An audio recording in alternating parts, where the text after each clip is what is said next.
Speaking of dark times, Yeah. This world's crazy. I know it's crazy, dude. I'll hop off X for a couple days, and then I'll hop back on. It's just like you're back in it. And so I was off for a couple days, and then I came back on, and I saw that this bishop in Australia, Bishop Emmanuel Mari. So for those of you that don't know, he's a bishop of the in the Assyrian Church of the East. They're in partial communion with the Chaldean Church, which is in full communion with the Roman Catholic Church. So as Catholics, we recognize them as an authentic apostolic church. He's based out of Australia. Yeah, so that's just a little piece of context of who we're talking about. So there's a bishop in that church. He's kind of famous on TikTok and Instagram, and yeah, he's social. He's out there. And he made a name for himself. There's some issues that he took an opinion that certainly in the mainstream media would be deemed controversial on a number of issues that are controversial for them. He gets political, for sure. He's not afraid to get into that stuff, which I love. Here's why I love it. So I'm going to take a little tangent here. And I try to say this all the time, and I get we shouldn't turn the ambo, we shouldn't turn the homily into like a political commentary. But at the same time, we have to have avenues as Catholics where we talk about these things, whether they're in pop culture, whether they're in politics, whatever, the news of the day, what's trending. We have to talk about these things because other people are talking about them, and we ourselves are talking about them. Yeah. And so we need the light of the church, the light of the gospel, the light of church teaching and tradition to help inform it so that we are guided, right? And it's like, too much of it's avoided. Too much of it is avoided. We don't want to offend people. They make up their own thing. Yeah. Yeah. We don't want to offend. We don't want to be kind of drawn into camps because it's so easy. Like we started the conversation by saying we're so polarized. You're on this side or the other. It's like, no, I can be a free thinker and have views that are deemed to be progressive, quote unquote, or deemed to be conservative, quote unquote, or libertarian, quote unquote. But that doesn't fully define who I am. And I think the church is weary of not stepping into these important conversations that are engrossing the majority of people because they don't want to get labeled one way or another. I don't know, that's my opinion on that. Do you have a different take on it? No, I think there's a way to talk about them without being divisive. There's a way to talk about issues that are going on in the news without pointing fingers at one side or the other, to just to talk about it in a way that's saying, okay, this is what's going on. This issue a lot of times isn't just political. And political is just downstream from the theological. It's like there's some other truths behind a lot of these things. And I think, we don't have to name, President Biden or President Trump every time like that. I don't think you're saying that. I just think that when we're talking about, like right now, I'm anxious about what's going on in the world. Like we're on the verge of World War III. If you don't understand what's going on, Iran just shot 300 missiles into Israel from Iran. They shot 99% of them down, but they're on the verge of retaliating. So like that's a big thing, and it's existential to the world with nuclear weapons and dirty bombs, and immigration's been kind of lax, and people coming across the borders, and them kind saying of is putting it lightly. Yeah, and Iran saying who knows how many people are getting snuck out. Like there's some people feel the angst of the world, what's going on with China and Taiwan, and these things are going on. So just because you don't talk about them at the pulpit doesn't mean that me, Joe Q, in the pew is not thinking about, especially as a father, of protecting my family. Yeah. And it's like, well, I still trust Jesus. I have hope, but I'm still worried on a practical level. Like my kids are not old enough to be in the draft yet, but if there's like a war like that, our kids are going to be drafted. Like those are the kind of things I'm thinking, like, is there, they're going to hit us with an EMP. They're out talking about that. Like every show now is about fallout shelters. And it's like, the world is doing that. So it's like, we can't just ignore it. We should also say, okay, the world seems a little bit messed up. There's a lot of trials and tribulation. Jesus is conquered, but how can we practically deal with this? What's the gospel telling us? What is the church telling us? Not to avoid it, not talk about it, not acknowledge it, and talk about something random. It's like these topics we don't want to talk about, like death, judgment, heaven, and hell. It's like the four things, we don't preach about those things either. Yeah. But because it's controversial. Like, what do you mean you talk about heaven and hell? I'm going to heaven. Like, people don't want to hear that. Like, there's a hell. Well, it's true. Well, when you listen, there's a war right now. So one example is St. John Vianney. You look at some of his preachings, it was all like fire, brimstone, and just heart. We've gone to the complete opposite end of that. Yeah. Because he was an extreme. Yeah. Especially through our lenses looking back at him. Culturally, it was more appropriate without going into the full scope of like, oh, he was trying to convert a town that was really lost and wayward. And so he's trying to call people back and placing the reality of what's in front of them if they continue to go down this route. And we've gone to the other opposite end where we don't really talk about those things because we don't want to offend and upset people.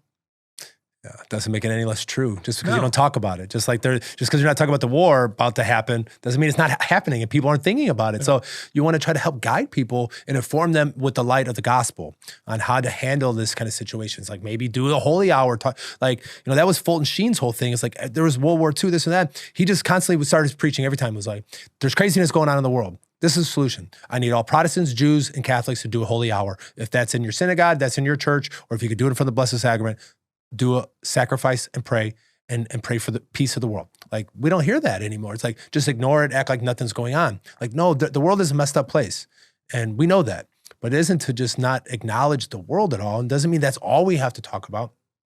But to avoid the hard conversations of like this Bishop Mari Emanuel, he talked a lot about the downfalls of Islam. And it's controversial to some people, but he ironically was attacked by somebody screaming Allahu Akbar, So, this is, but he says, but forgive those people. Like, even when they come at you, it doesn't mean to put your head in the sand and be a Pollyanna about it, but to be, turning your other cheek doesn't mean, oh, I'm just a pacifist. Like, go ahead, hit me here, go ahead and hit me there.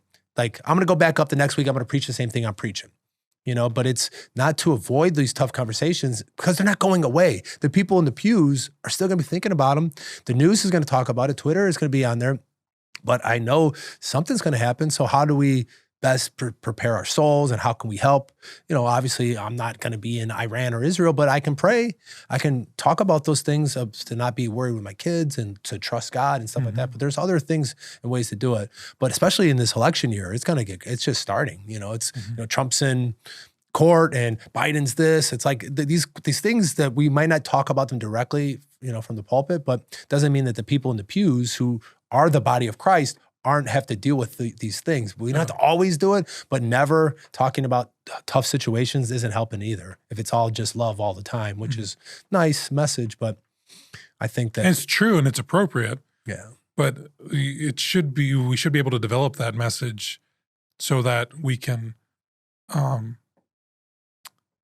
unpack it as it relates to specific things that are either happening in the world, happening in our communities, or are just on our minds in general, whether it's something that's trending or what have you. Yeah. Like that message of God is love is a universal message, and it can be unpacked in so many different ways so that, again, conversations can be informed and we as people can be guided.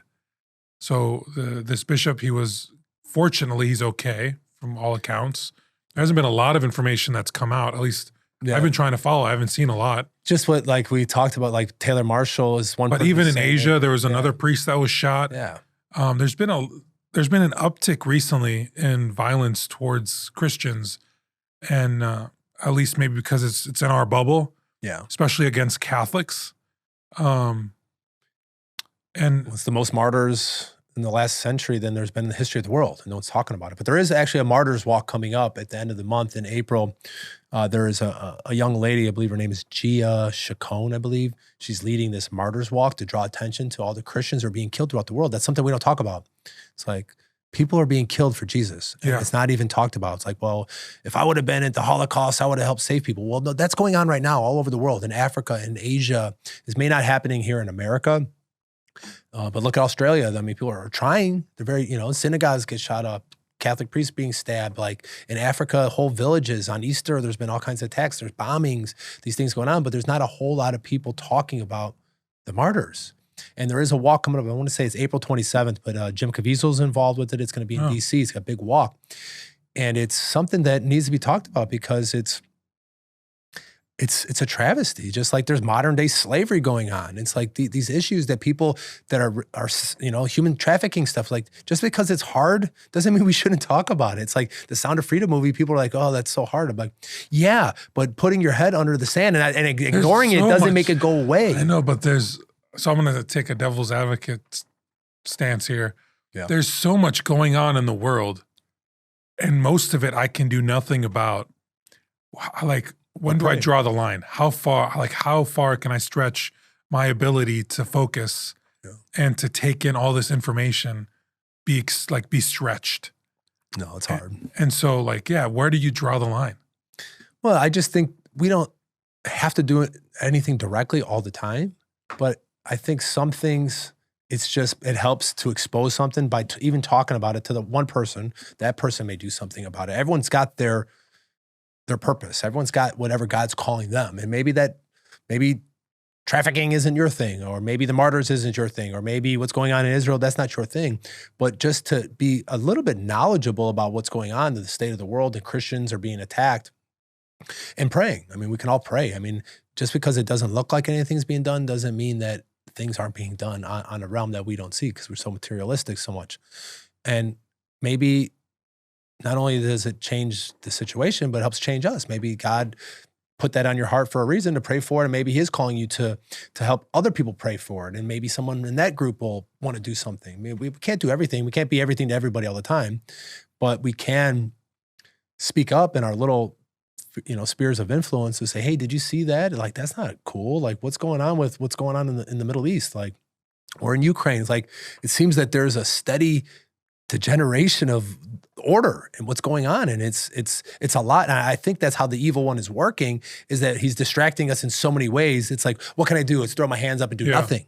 It's like, so we can be defeatist about it. We can't let that win, but we could pick, our spots to where we can affect the most change, which we've talked about before. I think the best way to make change is locally.